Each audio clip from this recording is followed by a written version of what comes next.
Reserve bank of India part 2 reserve bank के ऊपर बनाया गया यह दूसरा वीडियो है।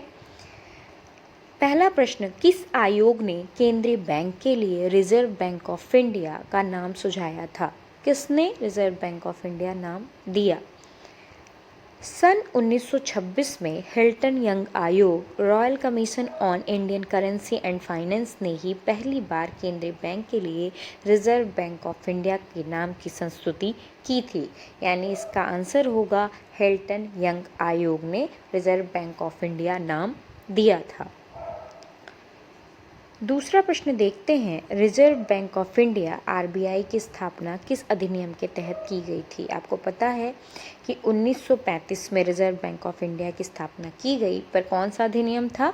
भारतीय रिजर्व बैंक अधिनियम 1934 के प्रावधानों के अनुसार 1935 में रिजर्व बैंक ऑफ इंडिया की स्थापना की गई।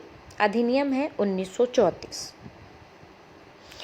आरबीआई की स्थापना के समय कितनी अधिकृत पूंजी केंद्रीय बैंक के पास थी? ये 1935 की बात हो रही है कि स्थापना जब हुई थी तो आरबीआई के पास कितना पैसा था, कितनी पूंजी थी। आरबीआई की स्थापना के समय इसकी अधिकृत पूंजी 5 करोड़ रुपए थी। अगला प्रश्न, भारतीय रिजर्व बैंक ने किन और देशों के केंद्रीय बैंक के रूप में कार्य किया था? स्वतंत्रता के पूर्व और स्वतंत्रता के बाद भी भारतीय रिजर्व बैंक ने भारत ही नहीं और देशों के लिए भी केंद्रीय बैंक के रूप में कार्य किया। स्वतंत्रता के बाद भी जून 1948 तक भारतीय रिजर्व बैंक ने पाकिस्तान के केंद्रीय बैंक के रूप में कार्य किया। आरबीआई ने म्यांमार वर्मा सरकार के बैंकर के रूप में भी कार्य किया था।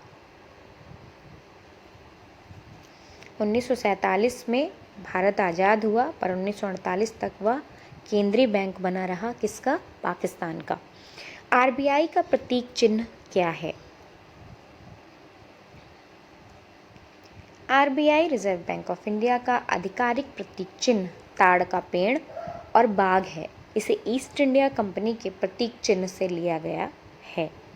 क्योंकि ये स्वतंत्रता की पूर्व स्थापना हुई थी, इसलिए ईस्ट इंडिया कंपनी के प्रतीक चिन्ह से लिया गया है।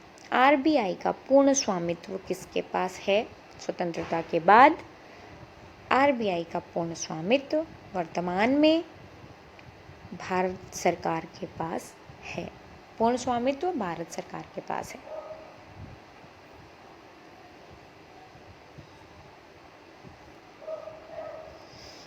भारतीय रिजर्व बैंक की पहली महिला डिप्टी गवर्नर कौन थी? आपको यह जानकारी पता ही होगी कि 25 गवर्नर हुए हैं, लेकिन एक भी महिला गवर्नर नहीं हुई है।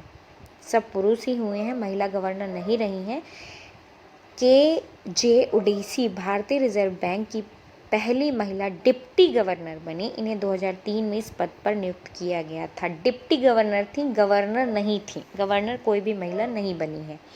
भारत के सोना और विदेशी मुद्रा भंडार की देखरेख कौन करता है?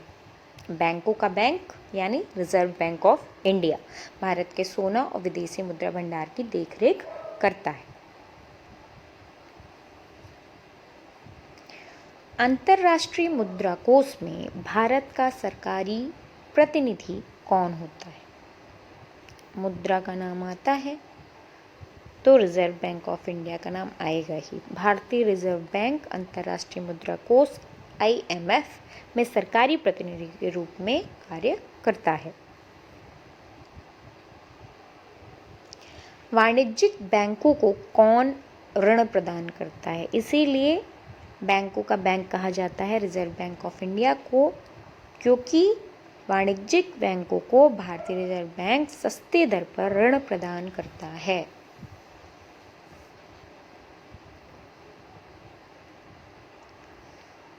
भारतीय रिजर्व बैंक के आंचलिक कार्यालय कितने हैं?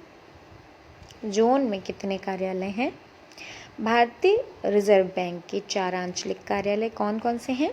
जो चेन्नई, नई दिल्ली, कोलकाता और मुंबई में स्थित है। 4 महानगरों में ऑफिसेज हैं। किसके? आपके रिजर्व बैंक ऑफ इंडिया के। अब क्षेत्रीय कार्यालय देख लेते हैं। भारतीय रिजर्व बैंक के कितने क्षेत्रीय कार्यालय हैं? भारतीय रिजर्व बैंक के 27 क्षेत्रीय कार्यालय और 4 उप कार्यालय हैं।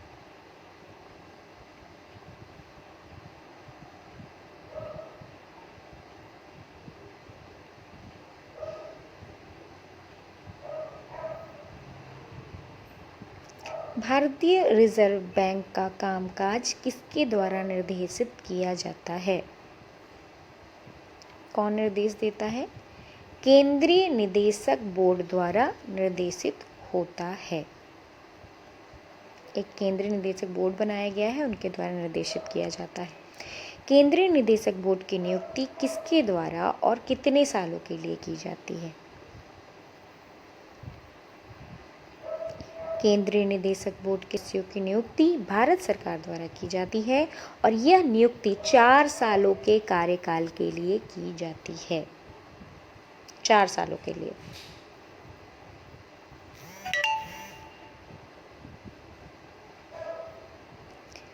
करेंसी नोटों की छपाई किसके नियंत्रण में की जाती है?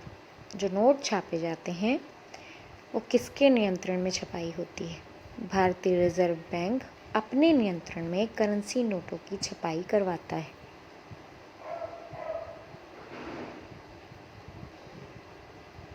₹1 के नोट और सिक्कों का निर्माण किसके द्वारा किया जाता है? ये रिजर्व बैंक ऑफ इंडिया के द्वारा नहीं किया जाता है।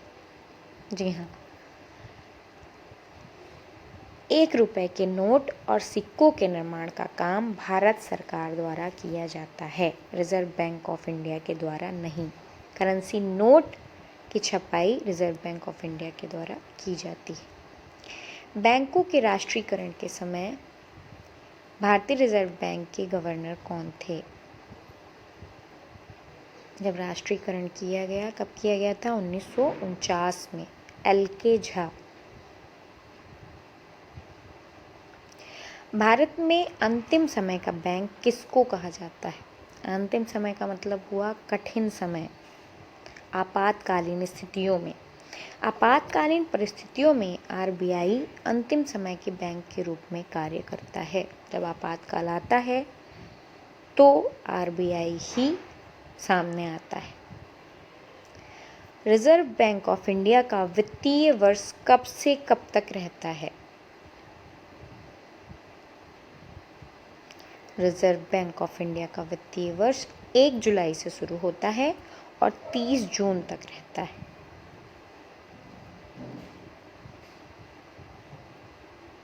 रिजर्व बैंक ऑफ इंडिया की तरफ से 5,000 और 10,000 के नोटों की छपाई कब की गई थी? जी हाँ, 5,000 और 10,000 के नोट की भी छपाई की गई थी, अपने भारत में थे।